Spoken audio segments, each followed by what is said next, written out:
Here is a problem that every large organization eventually runs into. A company acquires another company.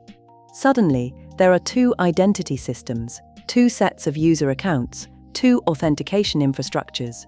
Employees from the acquired company need access to the acquiring company's systems, and vice versa. Do you migrate everyone into one system? That takes months, costs a fortune, and breaks things in ways you won't discover until they've already broken. Do you give everyone accounts in both systems? Now every person has two sets of credentials to manage, two passwords to forget, two accounts to get phished, two identities to eventually decommission when someone leaves. Or, do you do something more elegant? You say, our system will trust your system's word about who your users are. When one of your employees presents themselves to our applications, we won't ask them to prove their identity again from scratch. We'll accept the assertion your system has already made. That is the core idea behind federated identity. And it is far more widespread than most people realize. Every time you click Sign in with Google or continue with Microsoft, you are participating in an identity federation. One system, the identity provider, has already established and verified who you are. Another system, the service provider, is accepting that establishment on trust without doing its own proofing or holding its own credentials. In this video, we are going to look at how that trust actually works, what makes it secure, and critically, where it breaks. Let's walk through what actually happens in a federated authentication flow. Slowly, because the sequence matters.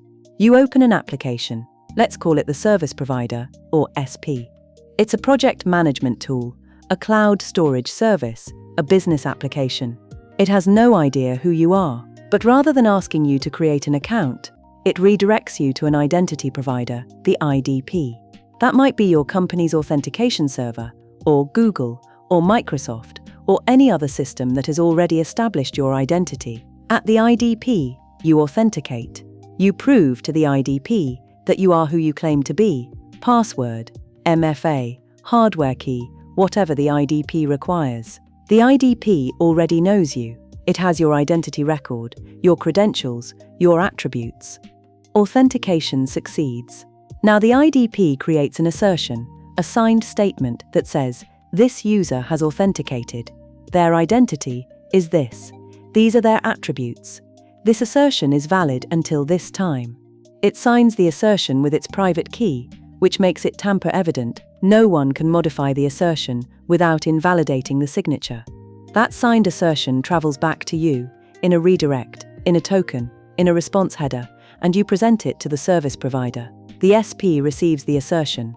It checks the signature against the IDP's public key, which it already has as part of the pre-established federation agreement. The signature is valid.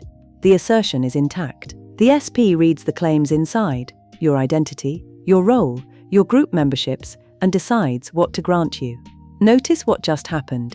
The SP never asked for your password. It never independently verified your identity. It accepted a signed voucher from a system it had pre-agreed to trust. The entire interaction rests on two things: the integrity of the assertion and the pre-established trust relationship between the IDP and the SP. Those two things are exactly what attackers go after. Single sign-on, SSO, is the user-facing consequence of federation. Once you have authenticated to an IDP, every service provider that trusts that IDP can accept an assertion from it without requiring you to authenticate again. One login, many applications. That is the promise of SSO. It sounds like a convenience feature, and it is. But there is a security argument for it too. In a world without SSO, users who need access to 12 different applications have 12 passwords. 12 passwords means password reuse. It means weaker passwords chosen to be memorable across all 12. It means 12 separate attack surfaces where credentials can be phished, guessed, or stolen. It means 12 separate session management implementations, some of which will be better than others. With SSO, authentication complexity consolidates to one place.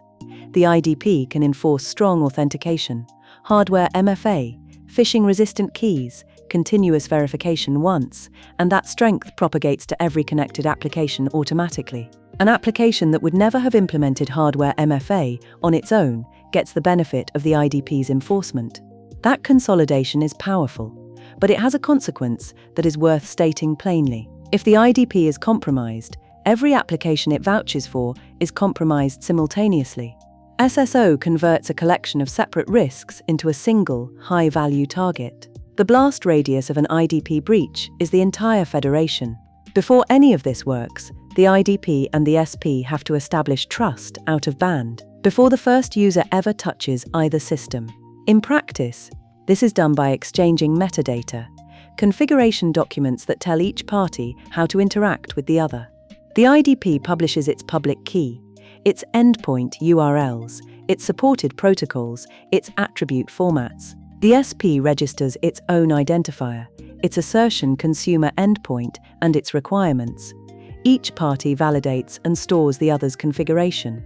That metadata exchange is the federation agreement, and it is a security boundary. If an attacker can interfere with the metadata exchange, substituting their own public key for the IDP's, redirecting assertion endpoints to a server they control, they can insert themselves into every subsequent authentication flow without either party realizing.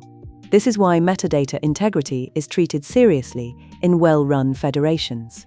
The metadata is signed, it is retrieved over verified HTTPS, it is pinned and periodically revalidated, and changes to it are treated as security-sensitive events, not routine configuration updates. The protocols that implement all of this have names you've likely encountered. SAML, Security Assertion Markup Language, is the older, XML-based protocol, dominant in enterprise environments. OAuth and OpenID Connect are the newer, JSON-based protocols, dominant in consumer and API contexts. The underlying logic is the same in all three. The assertion format, the token structure, and the transport mechanism differ. The trust model does not. Federation introduces a specific set of risks that do not exist in single system identity models. Each one maps to a point in the flow we walked through earlier. The first risk is assertion forgery. If an attacker can create a valid-looking signed assertion from the IDP, the SP will accept it. In well-implemented systems, this requires breaking the IDP's cryptographic keys, which is hard. But implementation errors in assertion parsing have historically created shortcuts. XML signature wrapping attacks, for example, exploit SAML parsers that validate a signature without checking whether the signature covers the specific content being evaluated. The signature is valid.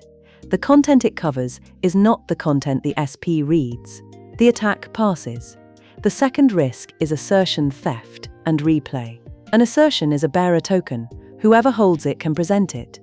If an attacker intercepts an assertion in transit, they can present it to the SP as if they were the legitimate user. This is why assertions are time-limited. A short validity window reduces the opportunity to replay a stolen assertion. But time-limited doesn't mean instant. A window of 5 minutes is enough. Systems that don't enforce tight expiry windows or don't track which assertions have already been consumed are vulnerable. The third risk is IDP misconfiguration. The Federation Agreement specifies which IDP the SP should trust. If that trust relationship is not validated carefully, if the SP will accept assertions from any entity presenting a valid-looking certificate, an attacker who controls a different identity provider can issue assertions that the SP accepts. This is an open redirector problem applied to identity. The door was left open to the wrong issuer. The fourth risk is attribute manipulation. The SP relies on attributes in the assertion to make access decisions. Role, group membership, department, privilege level. If those attributes can be manipulated, the attacker can claim whatever role they need to access whatever resource they're targeting. These aren't theoretical. SAML vulnerabilities exploiting XML signature wrapping have been found in enterprise SSO products from major vendors. Federation misconfigurations have been the root cause of breaches affecting millions of accounts. The trust model is sound. The implementations of it have a consistent history of failure. Federated identity solves a genuine problem elegantly. It allows trust to be delegated across organizational boundaries without duplicating identity infrastructure or multiplying credential risk. Done well, it is one of the most powerful patterns in modern security architecture. But Federation is a trust amplifier. Whatever trust the IDP has earned, it projects across every system that accepts its assertions. And whatever weakness exists in how assertions are created, signed, validated, or consumed, that weakness exists simultaneously at every point in the federation. One document, accepted everywhere. Which is exactly why every part of how that document is issued, carried, and checked has to be airtight.